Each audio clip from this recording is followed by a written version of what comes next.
ಅದಕ್ಕೆ ಅದೇ ಮನೇಲಿ ಇದಾರಲ್ಲ ಬಾಸ್, ಅವ್ರನ್ನ ನೋಡಿ ಇನ್ಸ್ಪೈರ್ ಆಗಿದ್ದು. ನಾವು ಪ್ರೊಡ್ಯೂಸರ್ ಆಗಿ ತುಂಬ ಕಷ್ಟಗಳಿರ್ತಿತ್ತು ಒಂದು ಟೈಮಲ್ಲಿ.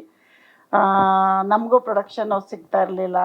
ಸಿಕ್ಕಿದ್ರೆ ಸರಿಯಾಗಿ ಅವಕಾಶಗಳು ಏನೆಲ್ಲ ಇರುತ್ತಲ್ಲ, ಅದು ಒಂದು ಮತ್ತೆ ಹೇಳೋಣ ಒಂದು ದಿವಸ, ಒಂದು ತುಂಬ ಒಳ್ಳೆ ಗೆದ್ವಿ ಅಂದಮೇಲೆ ಹೇಳೋಣ.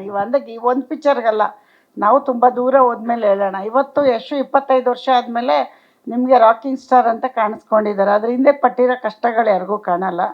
ಹಂಗಾಗಿ ಅದೆಲ್ಲ ನಿಧಾನಕ್ಕೆ ಮಾತಾಡೋಣ. ಇವಾಗ ಸಿನಿಮಾ ಮಾಡೋಕ್ಕೆ ಯಶಿಂದನೇ ನನಗೂ ಇನ್ಸ್ಪಿರೇಷನ್. ಅಂದರೆ ಅಲ್ಲಿ ಬರಲಿಲ್ಲ ಅಂದರೆ ನಮಗೆ ಗೊತ್ತಾಗಿಲ್ಲ, ಬಟ್ ಬಂದಮೇಲೆ ಗೊತ್ತಾಗಿದೆ. ಈ ವಾತಾವರಣ ನೋಡಿ ಅಲ್ಲಿ ಬಂದರೆ ಎಲ್ಲ ಕಲಿಯೋದು. ಗಾದೆ ಹೇಳ್ತಾರೆ ಗೊತ್ತಾ, ಸಾವಾಸದಿಂದ ಏನೋ ಕೆಟ್ಟ ಅಂತ. ಹಂಗೆ ನಾವು ಅಲ್ಲಿಂದನೇ ಬಂದು ಅಲ್ಲೇ ವಾತಾವರಣ ಎಲ್ಲ ಕಲ್ತಿರೋದು. ಬಟ್ ಅವನಿಂದ ತುಂಬ ಕಲ್ತಿದ್ದೀವಿ ನಾವು. ಅವನು ಮನೇಲಿ ಯಾವ ರೀತಿ ನಮಗೆಲ್ಲ ಗೈಡ್ ಮಾಡ್ತಿದ್ದ, ಅಂದರೆ ಯಾವಾಗಲೂ ಸಿನಿಮಾ ಬಗ್ಗೆ ಅವನಿಗಿರೋ ಫ್ಯಾಷನ್ ಎಲ್ಲ ನೋಡಿ ಕಲ್ತಿದ್ದೀವಿ.